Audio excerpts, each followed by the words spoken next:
Hello everyone and welcome back to Planet Coaster 2, welcome back to Ancient Realm for the 6th and final part of what has been a monumental build.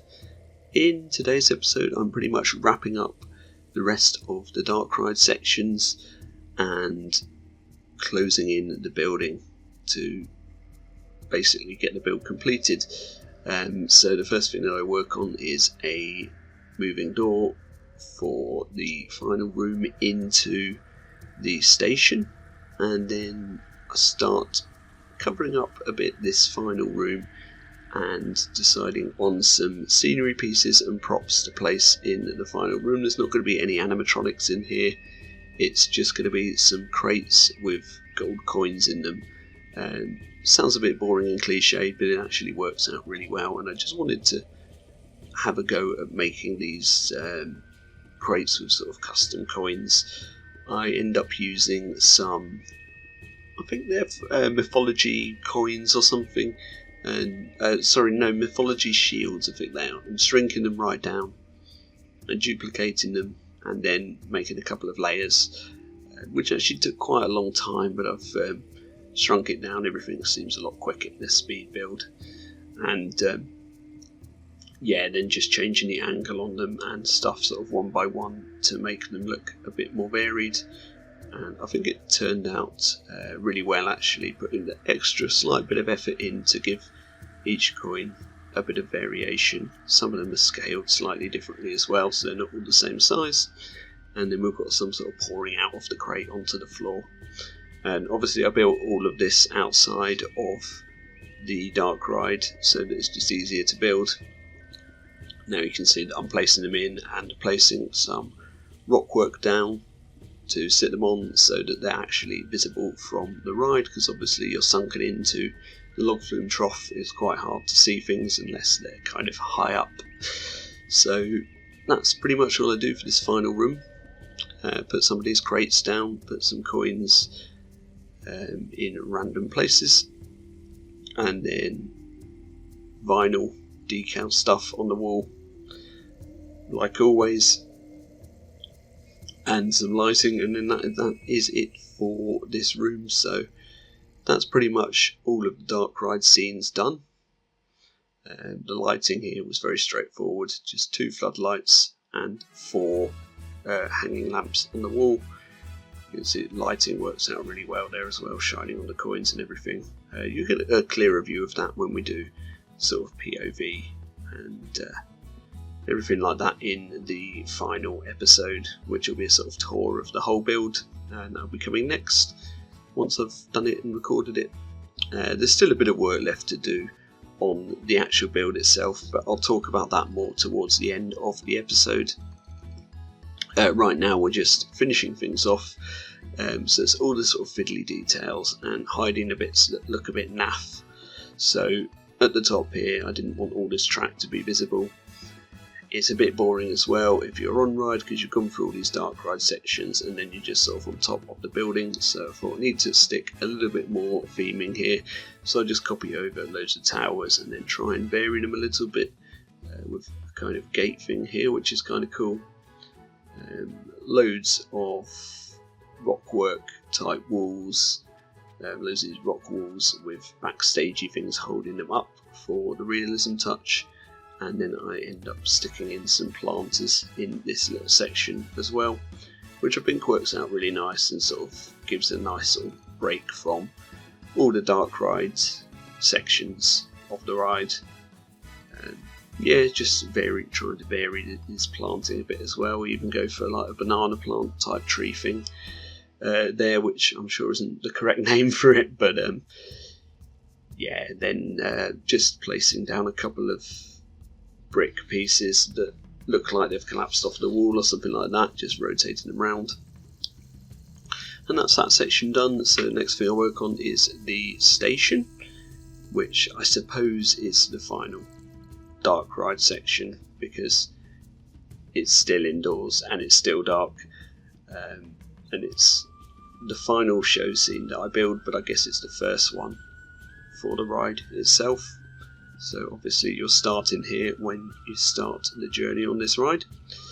So very simple, just building up pillars using the same brick pieces that we've been using elsewhere. I think these work really well, but you do have to move them slightly off centre from each other and slightly adjust the height and whatnot to avoid all the Z fighting that they do. But yeah, it works out pretty cool actually, just putting a few layers of these in. Looks like it gives a real sort of temple feel to it, like a good introduction to the ride, I sort of feel. And then loads more decals. I'm kind of bored of talking about decals now, and I got fed up with placing them as well, even though it's something I was really looking forward to using in this game. Obviously we had like the TMTK ones in Planco 1, but having these in game is really cool as well. So there we go, more lamps going in, more lighting. And again, trying to do all of the interior stuff here before putting the roof on, because it makes things much easier when you're using the camera. Doing a very basic cut through scene here for the queue line, so you're looking through the queue line into the station. You get that on another part of the queue line as well, the other side of the station, but this bit is right next to it, so you're seeing directly in. And you get much more of a view. Really builds up the anticipation while you're queuing up to ride, and I think it's a fun idea. I always like to see this when it's done in real life. And then for the sort of clutter and props and whatnot of the station, we're just going for these marketplace pieces, recolouring them and stuff. And it's going to be so dark in here you can't exactly tell what everything is anyway, so everything looks kind of generic, but maybe these can be sort of items that the people going on the sort of mission through the temple would leave behind, or sort of supplies and stuff like that. I'm not really sure. It's just clutter that fits in quite nicely really, and while we're still sort of learning what all the pieces are, I think it's fine to put these down. Everyone's in the same boat at the moment, you know, there's no TMTK or anything like that. Obviously the game's just come out, everyone's new to the pieces and everyone's trying to see what you can do with these pieces. And the sort of scope for possibilities is quite a bit bigger just due to the rescaling, I think, though. And then more lighting. I'm getting bored of saying that as well, to be honest. I'm using the same lighting everywhere, it's pretty generic, but it does the job and it's quite easy to just move around the place, so that's all pretty good. Sticking in some bushes as well to give the overgrown feel in the station, try and make everything sort of tie in together with the queue line and the outside of the ride and everything else, so that it all makes sense as a build together. But actually I had quite a lot of fun designing this station, and just doing something that's a little bit more straightforward. No animatronic messing about or anything like that, just good old fashioned fun Planco stuff. And then came the very tedious job of covering everything up, so the final details of sinking walls into floors and floors into walls, and then moving them slightly up and slightly down and making sure nothing clips through. And all the horrible stuff that I hate about doing dark rides, because again, I've said it several times before, but I didn't really plan for this very well. I just started building and you just forget how much work it can be when you've got a dark ride, and not only a dark ride but one with different height elevations, so you end up really having to sort of be mindful of where everything is in terms of the actual building things. Anyway, I now move on to something a little bit more fun to build and to watch, and this is an animatronic for the outside of the temple. It can also be seen from inside the queue, but it's basically, I had an idea in my head of just some moving blocks, and when one moves it sort of moves the next one and so on. It didn't work out quite how I envisioned it, just because of the restraints of how these moving things work, but I wanted it to be kind of like a puzzle type thing, and just something cool for the guests to look at, and for a bit of kinetic energy to the outside of the show building as well, because obviously we've got loads of animatronics on the inside, but I thought the outside needs something fun like this as well. Really, I just wanted to see if I could do something like this. It took a lot of messing about this. I had to try several different sort of versions of it. I think this is the second attempt I had at building this, and it worked out a lot better than the first attempt. So we have the bigger blocks on the outside, the smaller ones on the inside, and obviously the smaller ones clip through all the walls, so we have to cover that up, and we just do that with basic shapes. But for the time being, I'm just trying to align everything and get all the moving pieces that I need in place, which actually didn't take too much time, but then it's just working out how the sequence will work for everything. And yeah, you can see me playing about a bit with the sequencer there and placing everything into the trigger sequencer and deciding how it would work, so the bigger ones move first and then that triggers the smaller ones to move. And it's kind of difficult to see in the speed build, but at the end when we do the cinematics you'll get a better understanding of how this all works. But anyway, once we've got this together, then the rest of the video is literally just me finishing off the finishing touches for the outer part of the building, covering everything up and struggling away with the walls and roofs. So yeah, it's obviously the things that needed doing, but not the most fun things to build.